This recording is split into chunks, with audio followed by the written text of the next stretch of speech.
বন্ধুরা সহ মক্কার সব বেঈমানরা একটা কথা ভালো করে জানে, মুহাম্মদের মুখ থেকে যদি বাহির হয়ে যায়, গুল্লি যেমন ফিরানো যায় না, তীর যেমন ফিরানো যায় না, হাবিবের কথাটাও ফিরানো যাবে না।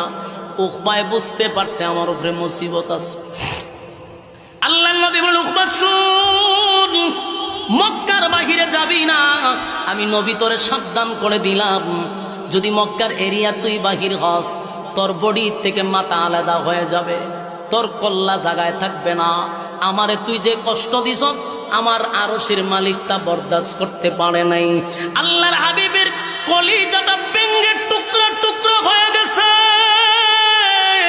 নবীর কথা বলো, উকবারে নিজের হাতে কালেমা পড়াইয়া জান্নাতের টিকেটটা তোর হাতে ধরাইয়া দিলাম। আজকে তুই বন্ধুদের পাল্লায় পরে জাহান্নামে গেলি, জান্নাতের টিকেট আমার হাতে ফিরাইয়া দিলি। আল্লাহ ডাক দেয়া বলে, বন্ধু কান্দেন না। আমার মালিক বলে, বন্ধু দুনিয়াতে আমি মাখলুকাত সৃষ্টি করছি, অগণিত সৃষ্টি করছি, আমি আল্লাহ স্রষ্টা। কোন মাখলুক যদি আমারে গালি দেয় আমার কষ্ট লাগে না।